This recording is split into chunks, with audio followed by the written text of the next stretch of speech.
right, thank you very much. As I said before, I'm with Dale Carnegie Training Japan. My name is Greg Story. And today I'm going to take you through some of the sort of big picture aspects of starting a company in Japan. A lot of the micro detail will be taken care of by the consultants, so I'm not going to duplicate what they're doing.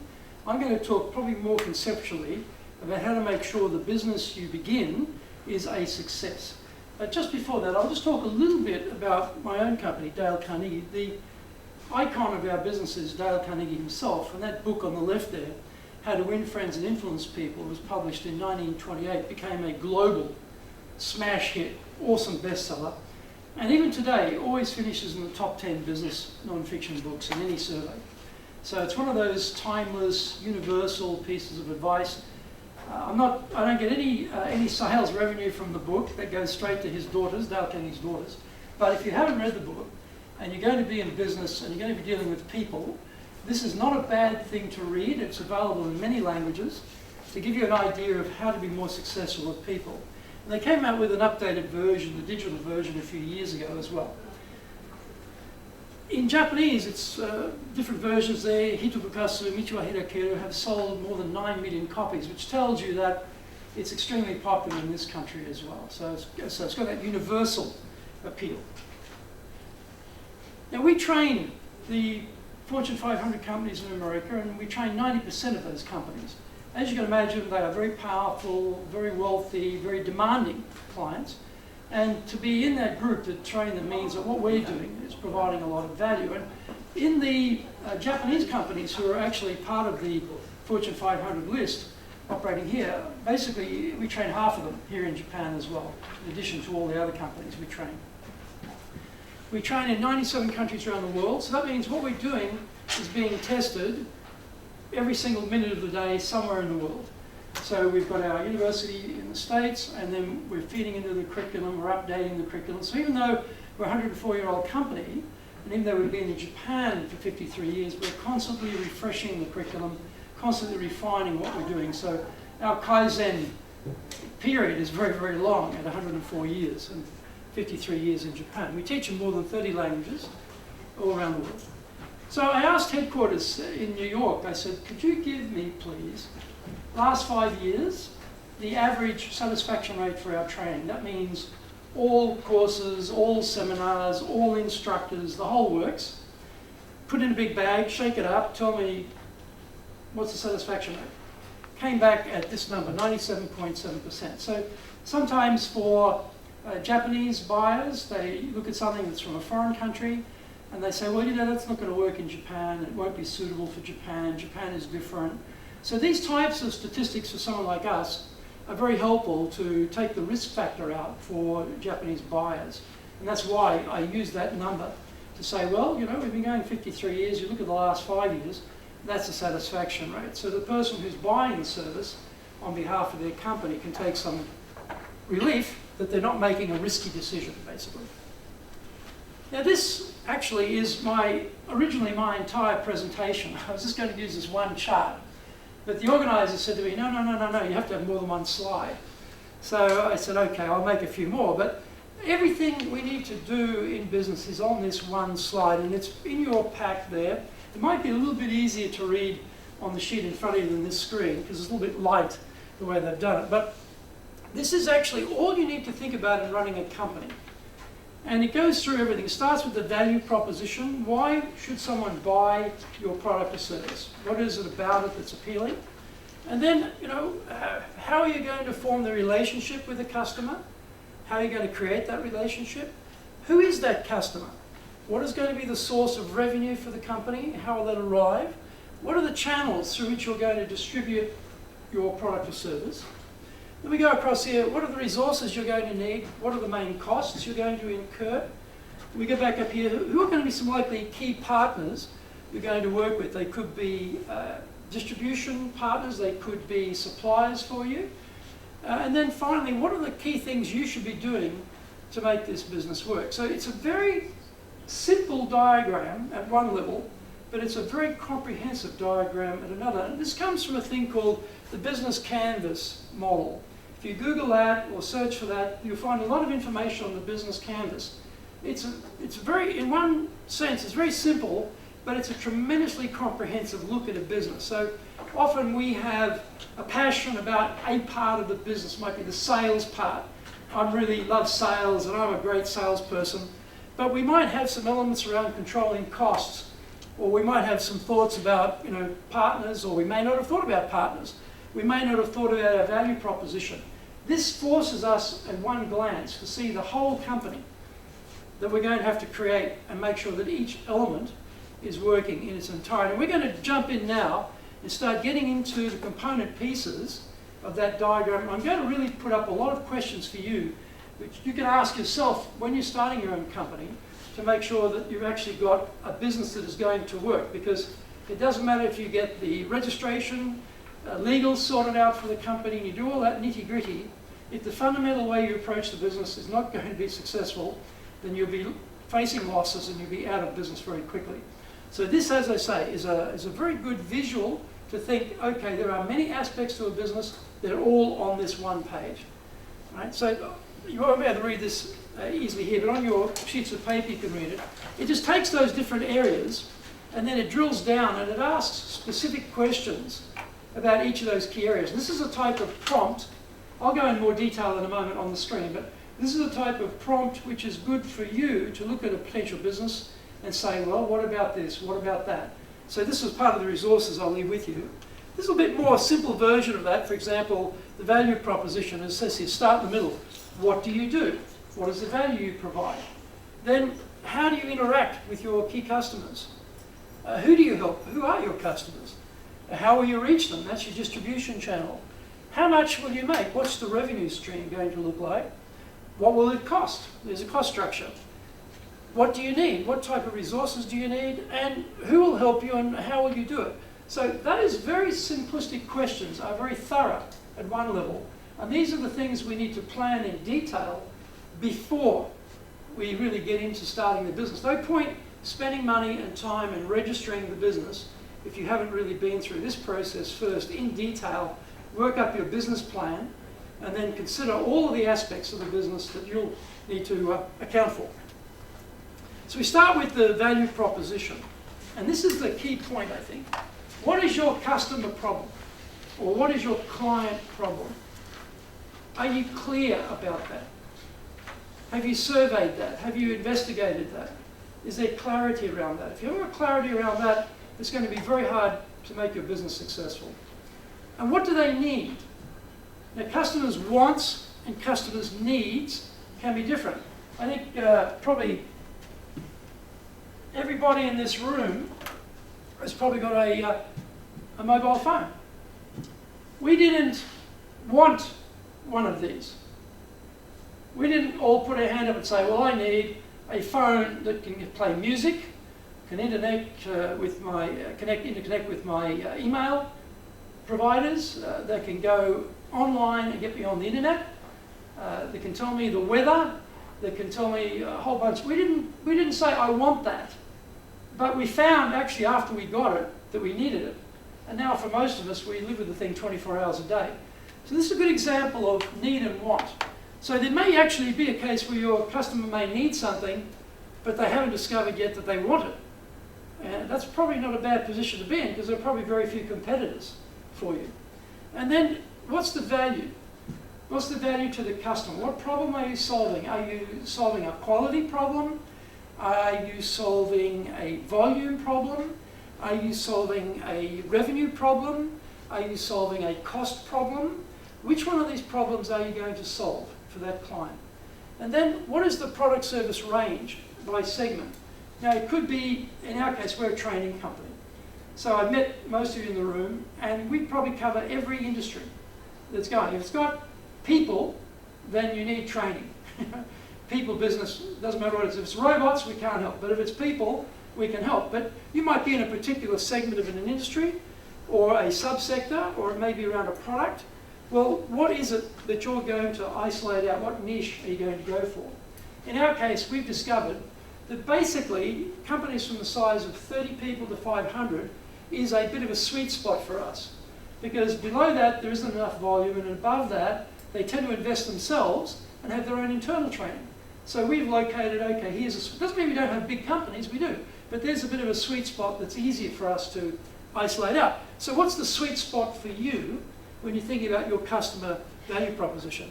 And what's the minimum viable product you need to make? So sometimes if you're coming up with something new, you don't want to go into massive overheads and stocking and have lots of exposure.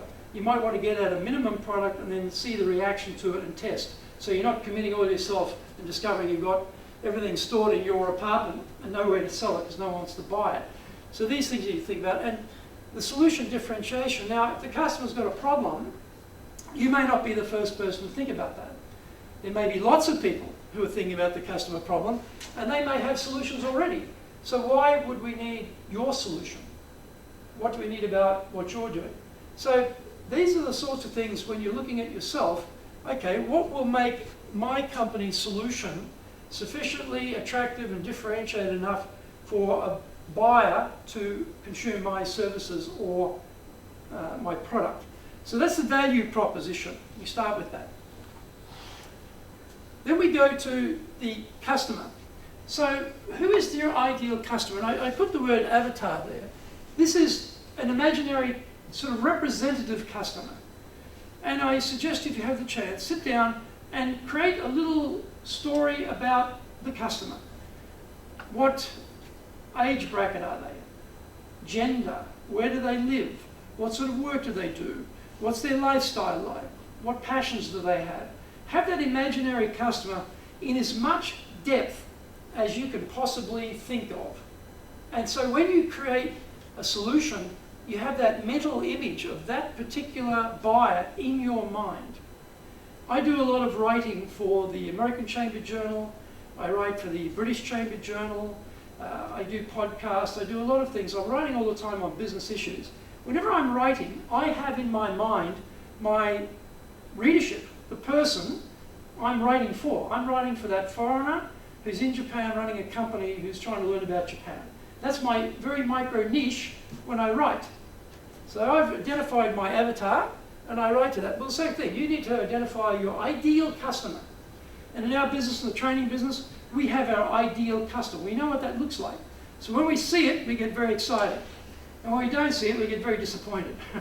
But at least we know what we're looking for. And, you know, are all customers the same? Of course they're not. Of course they're not. But what's your ideal customer and how close to that can you get? There may not be the perfect customer for you, but, you know, some customers will have different needs, different size of the company, by industry, by time of the evolution of the company, by current financial circumstances of the company, market conditions for the company will all impact on their potential for you as a customer. If you're in the financial services business at the moment, it's a nightmare. The markets have just gone berserk. It's an absolute nightmare. If you're in the asset management business, it's a nightmare. You've now got almost zero bond rates, you know, negative. So that's changing the whole dynamic of that business. And then customer segmentation. Be very, very careful as you build your client base that you segment them. Now, we made that mistake in our own company. The person who started the company didn't appreciate the importance of marketing and segmentation, so just kept on adding customers to the database. So now we've got thousands of them, tens of thousands of them, but they're not really well segmented. So now for us to go back and segment them properly is a horrendous struggle, I've got to tell you. But we've got to do it because you're trying to break out messages for different types of customers.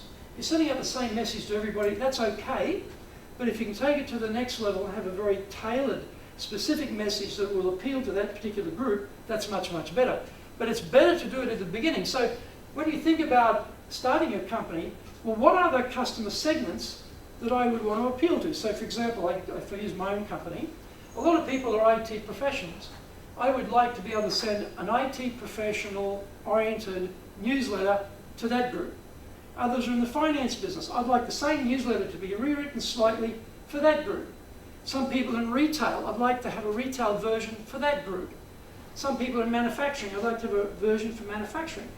We didn't do that at the beginning. That was a big mistake. Now we've got to retrofit it and re-engineer it to get to that point. So my recommendation is don't be like us. Work it out from the beginning, and as you add clients, put them in those buckets. Get yourself a database that has got the segmentation. You work out the cells you need so that you can call it up. And you'll find, you have Japanese, you have English, you'll have all different types of work titles. You try and pull out all the buchos, all the division heads to get a particular type of correspondence, for example, or all owners of companies get a particular type of correspondence. Well, you've got to do that at the start. You've got to say, these are the cells I need, and I'll feed the customers and clients into those cells as I populate my database. So in customer relationships, well, how do we get customers? How are you going to get customers? Where will they come from? If you're a new company, no one possibly knows you. You might have a network. But how will we know to find you? Will we find you because you're using something like AdWords, Google AdWords, Yahoo AdWords? Will we find you, maybe it's a promoted post on Facebook? Will we find you through display ads in certain niche marketing publications? How will we know that you're out there? What's your plan on finding buyers? Is it going to be get out the phone book? Is it going to be get out the trade directory? Is it going to be get out the American Chamber Journals directory, the British Chamber Journal, the French, the German, the Italian, the Irish, you name it? What is it going to be? Where will you find them? And then, having found them, well, what's the plan to keep them? Because undoubtedly they're going to have more than one option. So what's the strategy how we keep them? And then how do you grow them? Means you've got a customer, how do you increase the share, we call share of the wallet, okay? How much they spend with you as opposed to how much they spend with someone else. Now, as a buyer of services myself, I will spend the money. I've got certain monies allocated to run my company. I will spend those monies, but it varies as to who I will spend them with. That is not necessarily locked in all the time. So if a company is providing a very good service to me, I will tend to spend more money with them and therefore not with somebody else.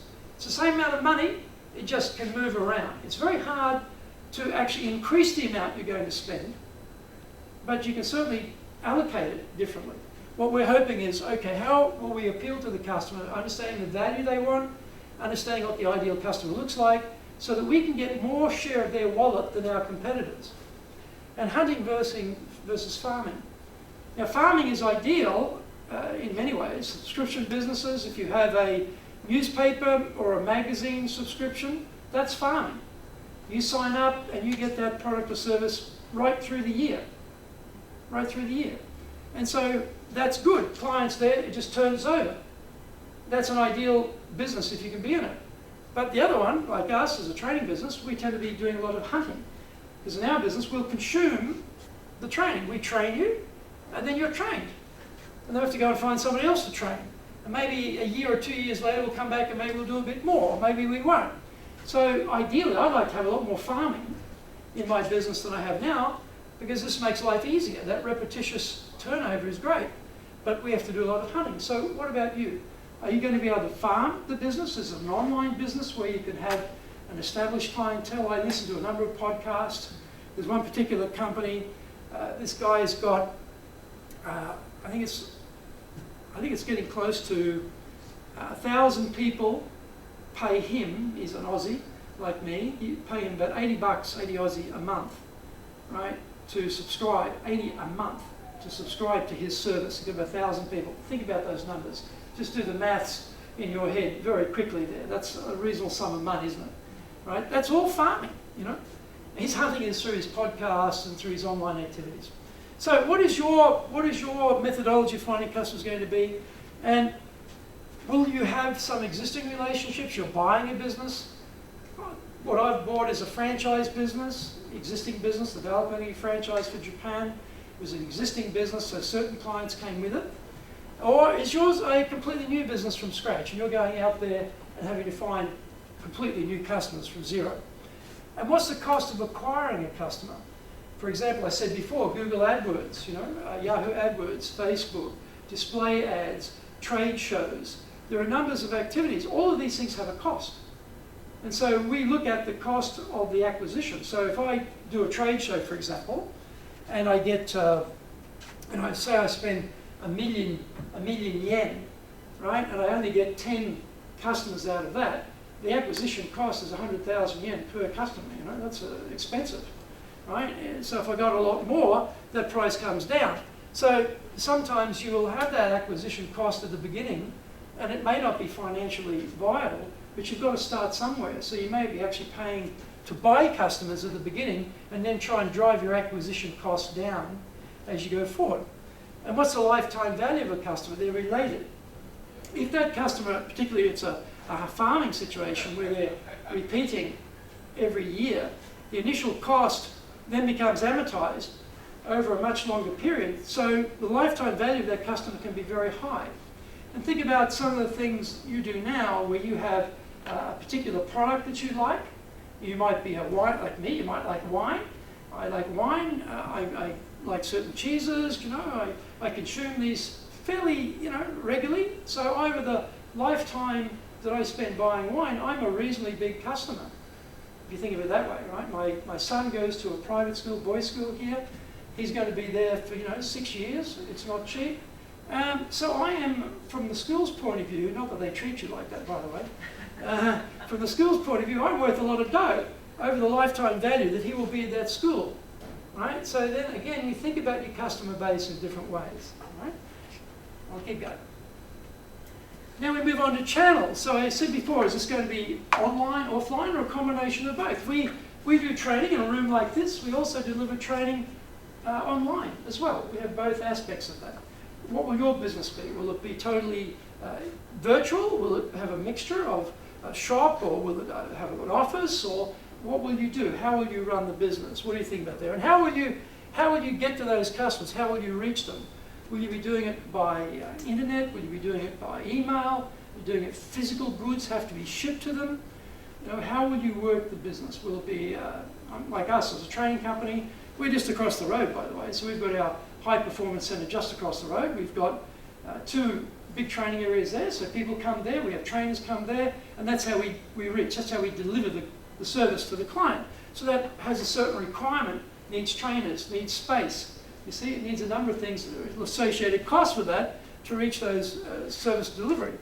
And what's the cost per reach versus return? So again, it comes a bit back to that acquisition cost. If you're advertising in the Nikkei, right, and I've advertised in the Nikkei, full page in the Nikkei, this is expensive stuff, trust me.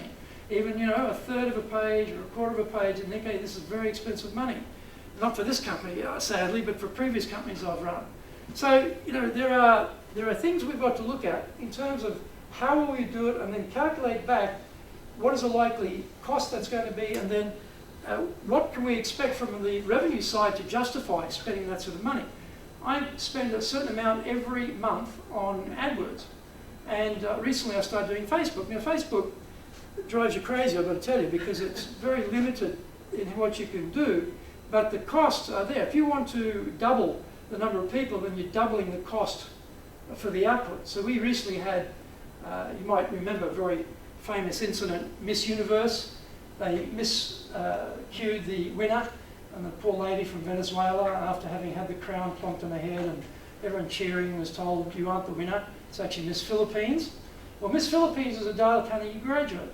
So you can imagine, we've got this gorgeous lady, Miss Universe, Dale Carnegie graduate, beautiful combination for PR. So we put that onto Facebook, and we think, well, this is going to get a lot of attention. It's in the news, it's quite topical, so let's double the reach, and that's double the cost. So, then we have to measure, well, how many students do we get in our classes, or how many companies do we make customers as a result of that cost? These are sorts of things we have to figure out. Better you have some projections before you start to work out, is this viable? Because if your cost is extremely high and your return is not going to be anywhere near that, well, don't get into business because it's going to fail. You need to work that out. And then, what are the customer needs? Okay, your channel and your needs. Is what you're offering through whatever that medium is going to gel with whatever the customer actually requires? And need and want, remember, need and want are different. They're not exactly the same thing, right? We talk about revenue. Now, what will customers pay for it? In my case, we had an existing business we bought, so there was a established baseline of fees, training fees. But if you're in a new business, what do you charge? Or if you're already in business and you're launching a new offer, a new training program for your clients, where's the price? For example, we're not really into AKWA, into English language teaching, but we do some English for our clients who have business English needs and have, people know the grammar, know the vocabulary, but are too painfully shy to speak, so they don't really participate, to get them involved. Now this for us was the demand came from the client side. We didn't think about it. They came to us and said, look, can you do this for us? So we had to go and create something. That's a dilemma. What do I charge for that? What do I benchmark it against? What do I think people would put a value toward that? These are not easy decisions, I can tell you. Are they paying something now with somebody else? There are squillion, that's an official number by the way, 1 squillion competitors in the training business. It's unbelievable. And the fees range from incredibly low to very, very high. We're in the very high part, by the way. We're a premium brand. We're a brand with high quality. It takes 250 hours of training to be certified as a Dale Carnegie trainer. You have to recertify every year. It's an incredibly high, it's the elite of the elite trainer level. So it has a brand and a premium attachment to it. But, what will your clients pay for that? So these things you need to ask. And what's the model? How will you get revenue? How will you get the money in? Is it going to be by time? Is it going to be, as I said before, subscription? Is it a one-off? How will that work? And the pricing, again, this is tricky. How do you attach the pricing? Do you have multiple products for the one price? Do you have a range of services which have pricing attached to them? What will you do there? And in terms of payment, the rule of thumb for payment is this. The bigger, richer, and more powerful the company, the longer the time it will before they'll pay you. Okay? It shouldn't be like that, should it? Logically, they've got lots of dough and they should be able to pay you in 30 days. They don't. They tell you, oh, you're a small company? 60 days or 90 days for you, sunshine. And you've got a choice. You say, well, I'm not going to take that and not have the business, or you wear it. What do you think we do? We wear it, right? Are we happy about it? No. But everyone else who you're getting supplies from, they want 30 days. So these are the things you don't think about. Oh, I'm going to get paid, but you're not going to get paid immediately. And if it's not, this is the tricky thing too.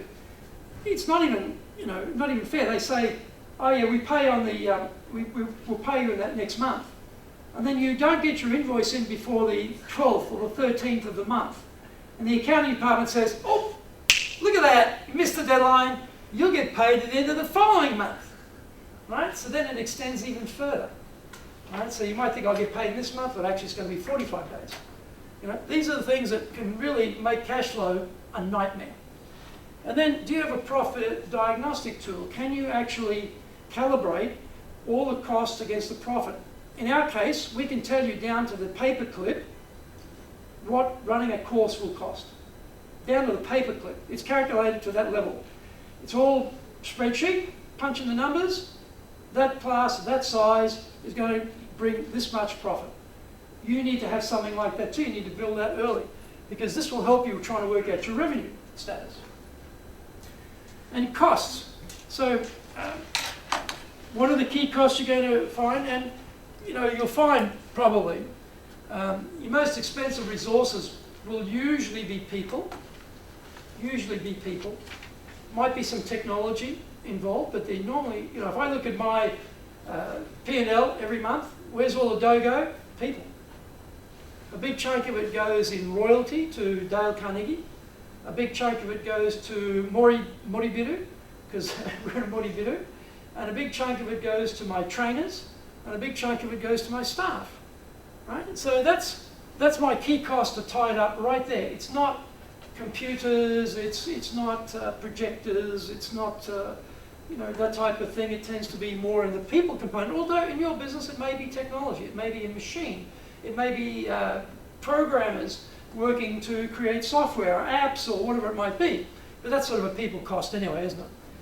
And this is the real critical one on cash flow control. After this class, all go out and get the tattoo. Cash flow is everything, all right? Get that tattooed on your body, because when you get that wrong, you are finished. And it doesn't take much to get it wrong. We had, after the 2011 earthquake, I don't know, how many people were here during the earthquake? Quite a few of you, right? You remember after the earthquake, right? Earthquake, tsunami, nuclear meltdown, right? For months, we had tremors, massive, big tremors every day, 5, 6, 7, for week after week after week. Does anybody want to do any training in that environment? Nobody. So for 4 months, we had no business. 4 months, no cash flow. I tell you what, I really learned about cash flow during that period.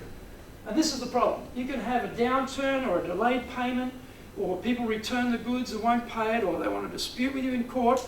Any number of things can happen. The money you expected to come in doesn't come in. You don't have enough reserves, and then suddenly you're out of business. It can happen very, very, very, very easily and quickly. So please pay very close attention to having good buffer of cash, because you are definitely going to need it at some point. Which begs the problem of, well, how do I invest to grow my business? This is the lever dilemma. You know, if I push one lever, it affects the cash flow.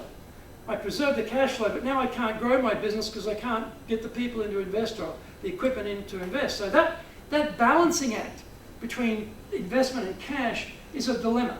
I would love to grow my business much faster. But if I do, I have the potential in a very short order of blowing it up. I go out and hire 5 new salespeople. Oh, great, I've got 5 more salespeople, that's fantastic.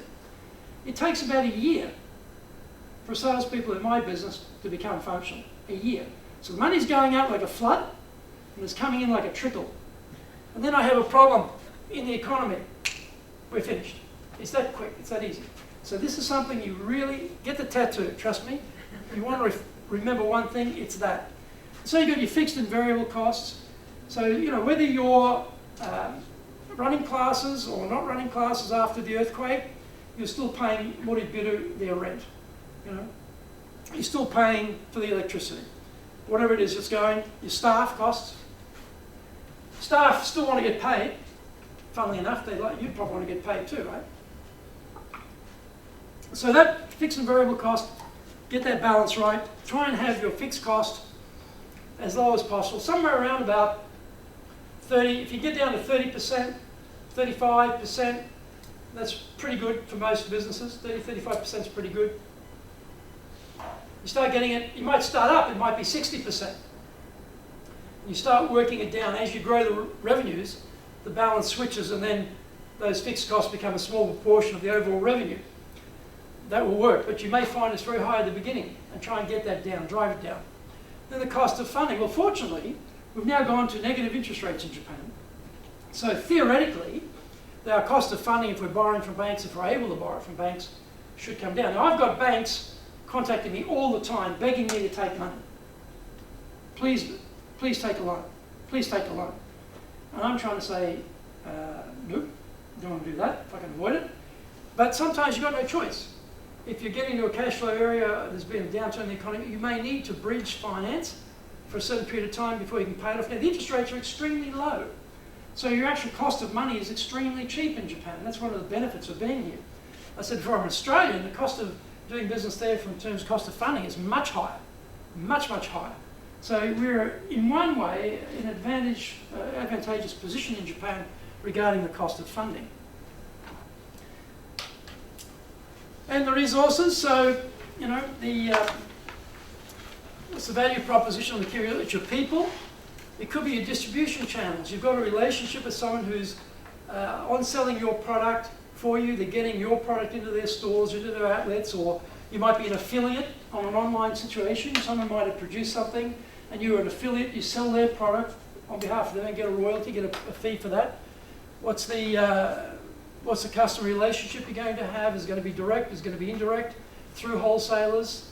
If you've ever gone to one of those little bars you see them under railway lines, they're like a little hole in the wall, and you're having, you know, yakitori and beers and this type of thing, and you wonder, geez, where do they keep all the beer? And, you know, every couple of hours, a little old guy on a little motorbike, little 50cc motorbike turns up with a crate of beer strapped to the back and he unloads one crate and then he goes away. That's a distribution model for that business, you know, because they've got no space to store it. So you've got to think about your distribution channel and how you're going to get to people. And also, what's the revenue stream in terms of your resource, your time. Okay, your time. This is, as a resource, incredibly important. You see that joke about you're now working as a self-employed person 100 hours a week to get away from that 40-hour-a-week job you hated, right? That's one of the ironies. You go into your own business, you wind up working extraordinary hours. So if you calculate the hours you work for the money you make, you're working for peanuts in a lot of cases, but at least you have other benefits to it, right? But you need to think about those things. Is what I'm going to do going to be actually worth it in terms of overall revenue return against the hours that I'm going to have to work? And for a lot of self-employed people, they can't take holidays.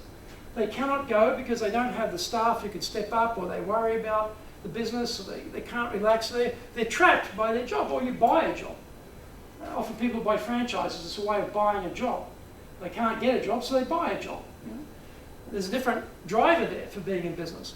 And so credit, access to credit, I don't know what your credit rating is, but it'd be good to have a very strong one because you want to get money out of banks. In Japan, they want personal guarantees. Right? They want the works. They want to have everything you've got. You go down, they want to take the lot. And they'll take it.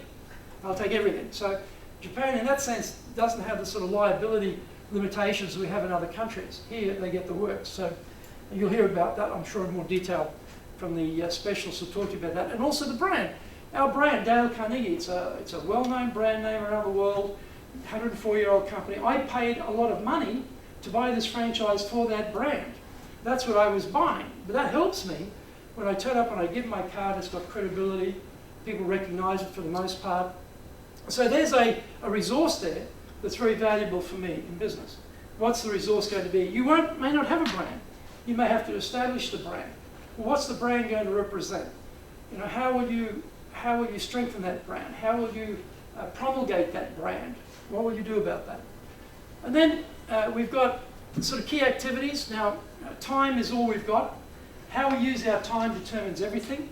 And I do a lot of training in companies, and I do a lot of executives coaching and teaching, and I ask them, you know, who plans their day with a to-do list and works off things in order of priority? Hardly a hand goes up. It's amazing. It's absolutely amazing. I don't know how they survive.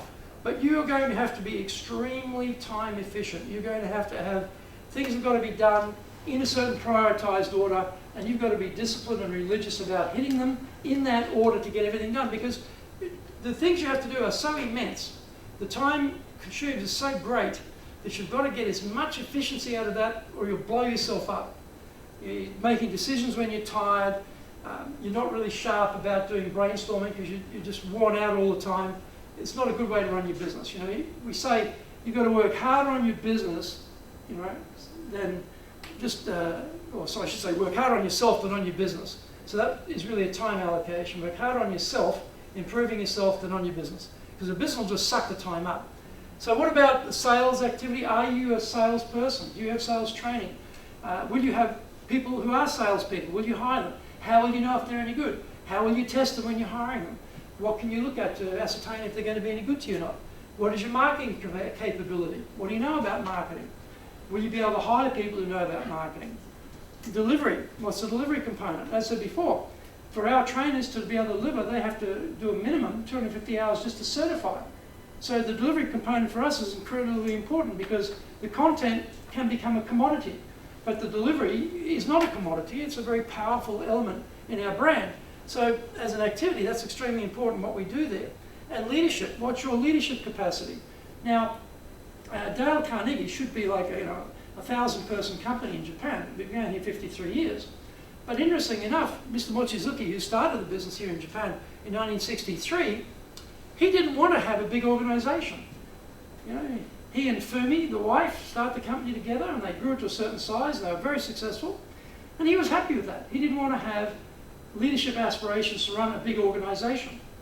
You know, so how big do you want it to be, and then what are your leadership capability? Can you take it to a big scale if it's successful?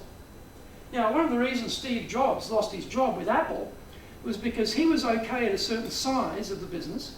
When it got to a certain scale, the board members, the stakeholders said, you know what, this guy's not up to running an organisation of this scale. So they got rid of him.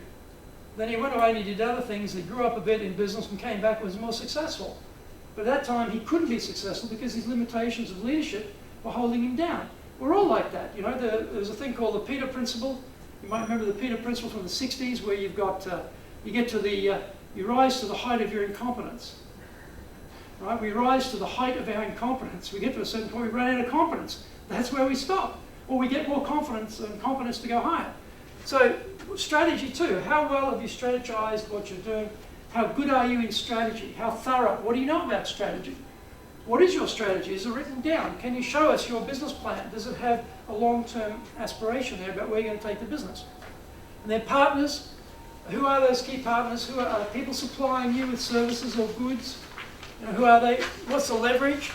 You know, if people can do things for you more efficiently, you should let them do it. You may have to pay them a fee, but it's probably more efficient time-wise for them to do it. We've got to look for leverage. If you're a small company, maybe you can't do everything, then you have to outsource lots and lots of things. We don't have an accountant in our company. We outsource that to the accountant because we can't afford at our size to have a full-time person doing the accounts. We have bookkeeping, but we don't have the full, tax requirement accounting skills. Too expensive for us. We don't need that much. We don't, it's not that complicated. Outsource it. So there'll be lots of things like that. So what are the sort of main activities those partners will be doing? Do you need partners? Who will they be? What do you want them to do? How will you pay them? Okay. Now I'm not going to go through these in detail. These are in your pack. But these are just examples. This is Facebook. If we took this business canvas model and we applied it to Facebook, this is what Facebook would look like as a business, to give you an idea in your own business how your business could look. And it's in your pack. Don't try and read off the screen. Read off the sheets. This is Kelly's lemonade stand, a very simple example, right? Kelly's got her own lemonade stand. Just again, a very simple example of all the things, if you're going to do that, what's required. To give you an idea for your business, which is probably going to be a bit more complicated than a lemonade stand, but this is the minimum that you've got to have, right? And this is Gillette razors and blades. So this is Gillette's model as another example for you on things you've got to do. And then finally, we've got Amazon.com here as another example. That's in the hard copy. So please have a look at those and go and look at that business canvas model, because it's quite a useful paradigm to look at all aspects of your business. So I've gone through the whole business canvas model in some degree of depth with the time we have today. I'm going to open it up for questions. We're going to have about 15 minutes for questions. So who would like to ask the first question? Yes, please. And can you give us a loud voice there, Pascal, so people can hear you? So as a foreigner in Japan, what were the most challenging pain points in setting up a business? So those are the most challenging aspects of running a business here. Language, I would say, is number one. Now, I've lived here for 30 years. I came here to study Japanese in 1979 at Georgia University, so I speak fairly competently, I think, in business level Japanese. But there's always that degree of, I'm not a native speaker. I'm a native speaker of English, so my fluency level and my ability to persuade and describe is much higher in my native language. So you're always operating at a bit of a disadvantage if you're operating in Japanese with native speakers of Japanese. That's one part. The other part, I guess, is also trust. How long are you going to be here? You foreigners, you come, you go. I think you remember a word called fly-gin. The French embassy, the German embassy, and sadly I have to say the Australian embassy gave out official advice that people should evacuate Tokyo after the nuclear power plants had a meltdown. So a lot of foreigners suddenly just left. And so, for their clients, for their staff, that was a big shock. You are not committed to this country. We're not going anywhere. We live here, but you're leaving us. Right? So I didn't move, I stayed. I said, no, I'm not going anywhere. I calculated what the risk was. I decided the risk wasn't high. I'm not going anywhere. And I tell Japanese that. If you get those guys say, I didn't do that, I stayed. Because I'm trying to show them I'm committed, like you are, to this business. I'm not going to be here today, gone tomorrow. But what about you? Are you going to be around? If you start this business, you've got to be here for the long haul. You can't do it for a couple of years and then drop out. people want to know they can rely on you. And I think for Japanese particularly, being so risk averse, they like to do business with people they trust.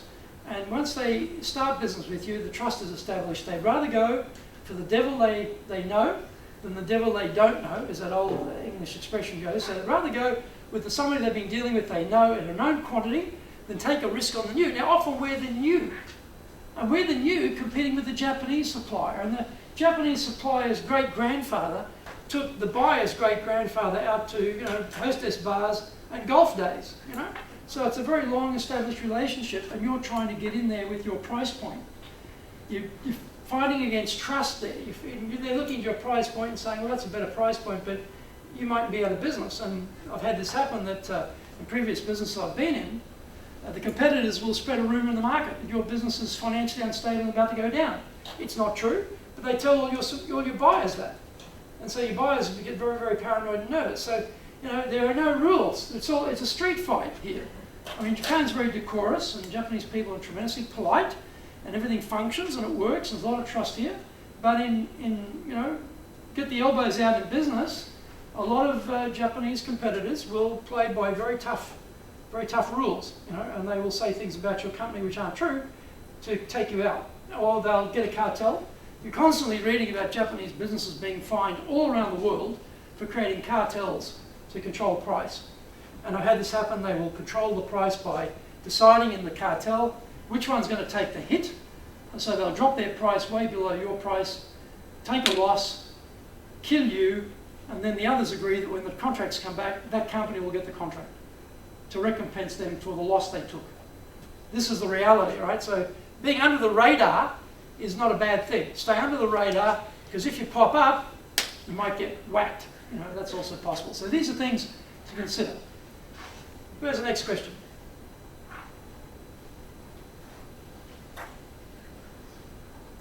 Yeah, please. I'm not quite sure if this is actually a question that can be answered, but sort of going from sort of the 9-to-5 type of job to start your own company, I guess what kind of size or scale do you need to be to make it viable that you can actually live to the level that you become accustomed to? Very hard to... The question is, when you move from a guaranteed salaried position to a position where you're running your own business where there's no guarantee of your remuneration on a regular basis, how long does it take, or how large do you have to become to get to a point where you're going to have some comfort of income? It'll vary so much, I can't answer that specifically because it depends on the business, but one of the possibilities is to either, in your planning, do very, very clear calculation and take a conservative position on where you see the revenues coming in against the costs, etc., to give yourself an idea of how long that will take.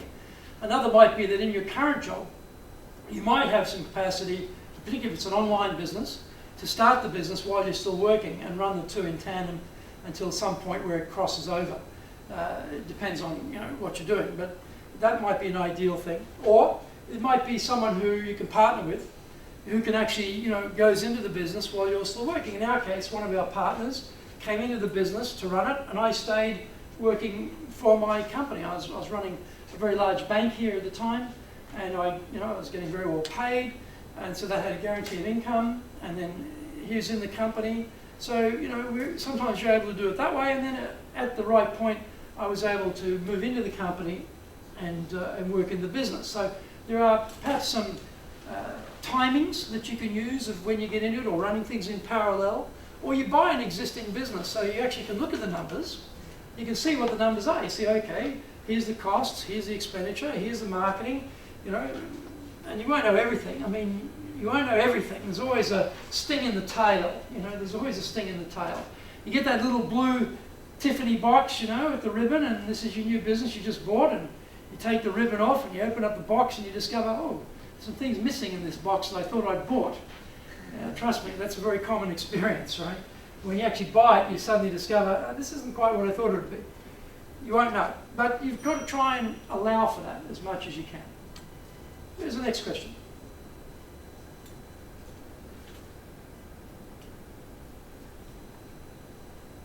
Yes, please.